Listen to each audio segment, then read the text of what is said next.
My fiancé posted, "Sometimes you outgrow people," after I lost my job. I commented, "Truth." Then I got hired at double my salary and started dating my new boss. Her DMs when she saw us at the company gala. Original post. 31 male, got laid off on a Thursday. Tech company restructuring. Last hired, first fired. The usual corporate nonsense. 5 years in software development. Decent at my job. Making $78,000 annually. Not rich, but comfortable.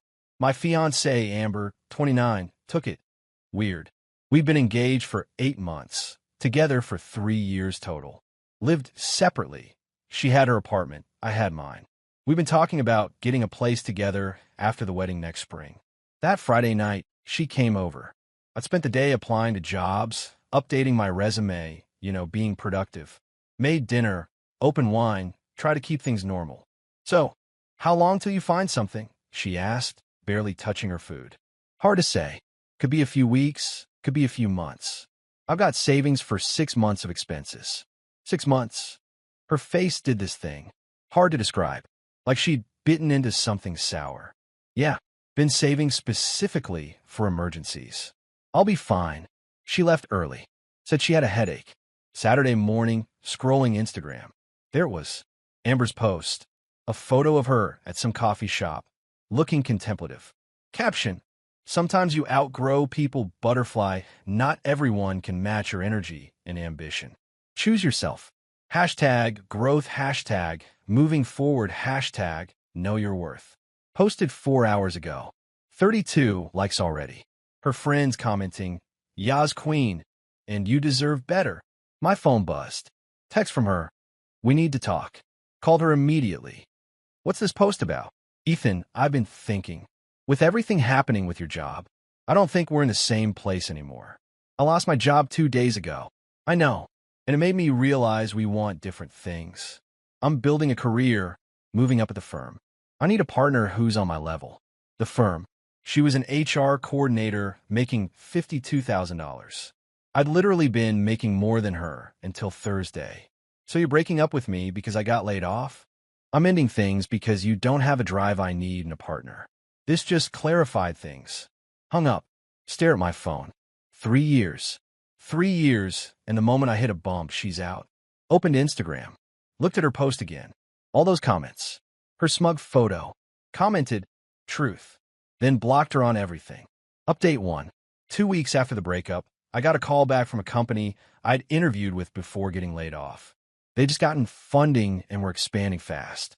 The CEO, Veronica, 34, interviewed me personally for a senior developer position. Interview went well. Really well.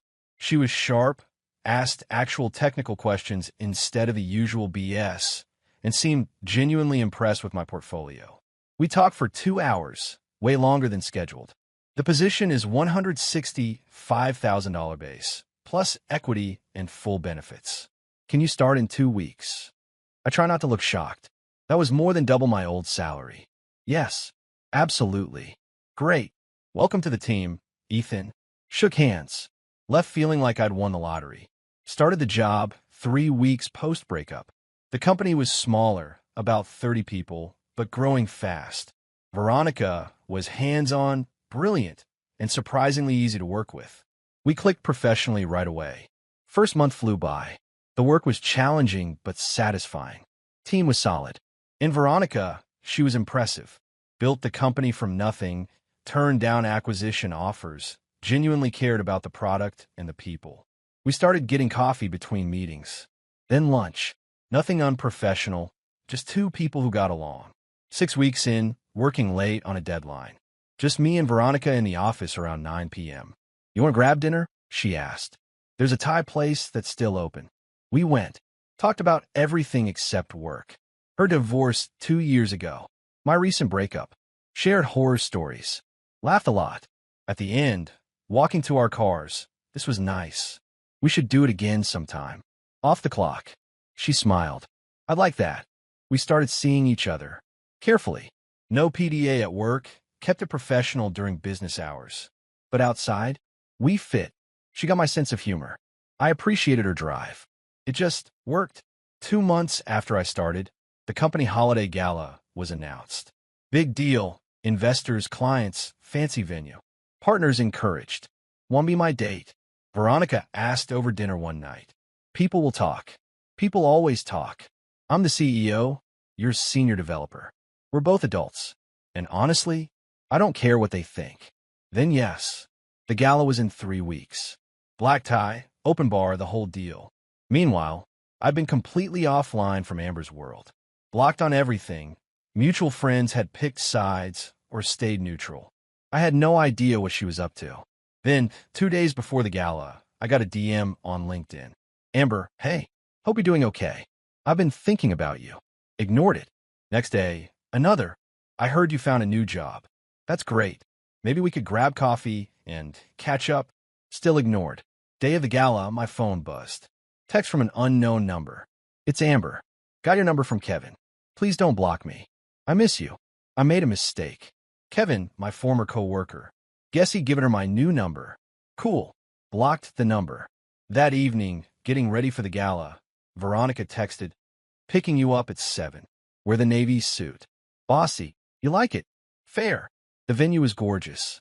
Downtown, fancy hotel ballroom, champagne everywhere. Veronica looked incredible. Black dress, confident smile, absolutely in her element. We walked in together. Her hand on my arm. Casual but clear. About an hour in, mingling with investors, I saw her. Amber, in the corner, wearing a red dress that was trying way too hard, staring at me with her mouth literally open. Took me a second to put it together. The event was semi-public. Some tickets were available for purchase by people in the industry. She must have found out I'd be here and bought one. She started walking over. "Ethan." Veronica looked at me. I shook my head slightly. She got immediately. "Ethan, oh my God, I didn't know you'd be here."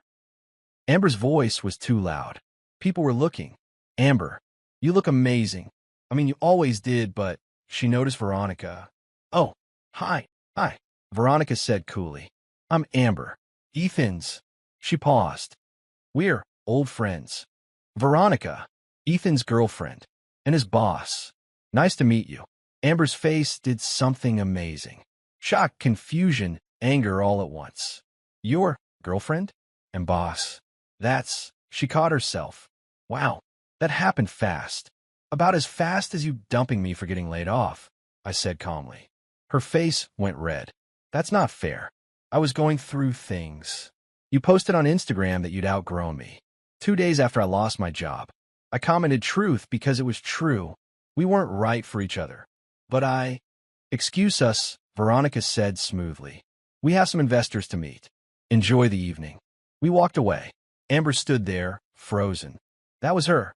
Veronica asked quietly. "Yeah. You dodged a bullet. I really did. Rest of the night was perfect. Made connections, celebrated wins with the team, danced with Veronica. Forgot Amber was even there. Until my phone started blowing up around. Midnight. Update 2. The DMs started coming in waves. Instagram. She made a new account. "We need to talk." LinkedIn. "That was really awkward. Can we please have an adult conversation?" Email. "How did you get my new work email? I know you're upset, but this is childish. Call me." Another text from a different unknown number. "Ethan, seriously? Your boss? That's so inappropriate. Everyone's going to think you slept your way into that job." Showed Veronica the messages. We were at her place, post-gala, still in formal wear. "Block everything," she said. "And if she contacts you at work, that's harassment." Blocked the Instagram account. Blocked the new number. Set my LinkedIn to only accept messages from connections. Monday morning at work, the office manager pulled me aside. "Hey, weird question. Did someone named Amber try to contact you this weekend?" "Yeah, my ex." "What?" "She called the office number Saturday morning asking for you. Said it was a family emergency. I told her I couldn't give out employee information. She got aggressive. Sorry about that. She showed up at the gala Friday night. It's handled. Okay, just want to give you a heads up. Let me know if she becomes a problem." Tuesday, things escalated. Got a message from Kevin, my old coworker, who'd given Amber my number. "Dude, Amber's telling everyone you're dating your boss, and it's a whole scandal. She's saying you got fired from our company for misconduct and landed on your feet by manipulating some desperate older woman. Just wanted you to know what she's spreading. Called Kevin immediately. That's completely false. You know that, right? I was laid off in the restructuring. And Veronica's 34, only 3 years older than me. Also, none of this is Amber's business. I know, man. I told her she was being crazy, but she's on some crusade. Thought you should know. Thanks for the warning. Told Veronica. She was pissed. That's defamation. We could. Let go. Anyone who knows me won't believe it. And anyone who doesn't matter. She calmed down, but wasn't happy. Wednesday brought a new development. Email from an unknown address to my work account. Subject, concerned colleague. Dear management, I have concerns about the relationship between Ethan, last name, and CEO Veronica, last name. This appears to be a clear conflict of interest and potential favoritism. Ethan was hired under suspicious circumstances shortly after being terminated from his previous position. I believe this relationship began before his employment and represents a serious ethical violation. Please investigate immediately. It was unsigned, but obviously Amber. Forwarded it to Veronica. She forwarded it to our COO and HR. HR called me in Thursday morning. Ethan, we received a complaint. Can you walk me through your relationship with Veronica? Explained everything. When I was hired, before we started dating, how the relationship developed, that we kept it professional at work. And this person making the complaint, my ex-fiancée, she showed up at the gala, found out Veronica and I are together, and has been harassing me since. Do you have documentation of the harassment? Showed her everything. The messages, the calls to the office, Kevin's warning about the rumors. Okay, this is clearly a targeted campaign by someone with a personal grudge. We'll document this, and if she continues, we'll pursue legal action. Your relationship with Veronica is fine. You're not in her direct reporting line, and it didn't affect your hiring. You're good. That afternoon, Veronica got served with a cease and desist letter from Amber's lawyer, claiming intentional interference with prospective economic advantage, her relationship with me, apparently, and defamation. Not sure how, since Veronica hadn't said anything publicly. It was the most ridiculous legal document I'd ever seen. Clearly written by some budget attorney who took Amber's money without asking questions. Our company lawyer reviewed it and laughed. This is garbage. She has no case. Want me to respond? Please, Veronica said. The response was beautiful. Methodical breakdown of why every claim was baseless. Timeline proving Veronica and I got together after Amber ended our relationship, and a counter threat of harassment charges if Amber continued contact. Sent certified mail. Radio silence for 3 days. Then Friday evening, I'm at Veronica's place making dinner, and my phone rings. Unknown number. Against my better judgment, I answered. Ethan. Amber. Drunk. Definitely drunk. How did you get this number? Doesn't matter. You ruined my life. Everyone thinks I'm crazy. Brandon broke up with me. Who's Brandon? My boyfriend. He said I'm obsessed with you. But I'm not. I just want you to know what you did. You paraded that woman around like some trophy. Made me look like an idiot. Amber, you dumped me for losing my job. Then I got a better job and moved on. That's not parading anyone around. That's living my life. She's using you. Can't you see that? She just wants a younger guy too. Goodbye, Amber. Hung up. Blocked the number. That was her. Veronica asked from the kitchen. Yeah, she's spiraling. Good. The next week, Amber made one final move. Created a burner Instagram account and posted a long rant about narcissistic men who use successful women as status symbols and companies that enable inappropriate workplace relationships. Didn't name names, but tagged the company account. Our social media manager flagged it. Legal sent another cease and desist, this time threatening a restraining order. That finally shut her down. Final update. It's been 4 months since the gala. Amber's gone completely silent. Heard through Kevin that she moved to another city for a new job. Fresh start, apparently. The rumors she tried to spread went nowhere. Turns out most people in our industry are adults who don't care about other people's relationships. The few who tried to make it dramatic got shut down pretty quick when the timeline became clear. Work's going great. Got promoted to lead developer last month. Merit-based, documented performance reviews, the whole thing above board. Veronica made sure everything was handled properly, specifically to avoid any appearance of favoritism. The relationship's solid. We moved in together 3 weeks ago. Her place, because it's bigger and closer to the office. Some people at work know, most don't care. We keep it professional during business hours, and that's enough. My mom loves Veronica. Dad's impressed by her business success. My friends are just happy I'm happy. Ran into one of Amber's friends at a coffee shop last week. Girl literally turned around and left when she saw me. Guess Amber's version of events didn't survive contact with reality. The irony isn't lost on me. Amber dumped me because I lost my job and she thought I lacked ambition. 3 months later, I'm making triple what she does and dating someone who actually built something from nothing. But here's the thing. I didn't do any of this to spite her. I didn't plot revenge or scheme to make her jealous. I just lived my life. Got a job, met someone great, moved forward. Her downfall was her own doing. The harassment, the false complaints, the drunk calls. She created her own consequences by refusing to accept that we were done. Sometimes I wonder if she realizes that. If she understands that posting "sometimes you outgrow people" was the truest thing she ever said. About us. She did outgrow me.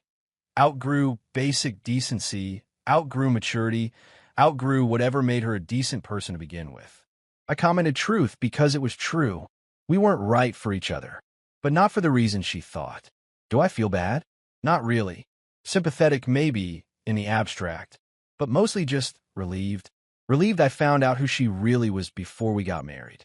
Relieved I found someone who doesn't bail when things get hard. Relieved I dodged that particular bullet. Amber wanted someone on her level. She just never realized her level wasn't as high as she thought it was. And me? I'm exactly where I need to be. Better job, better partner, better life. Truth.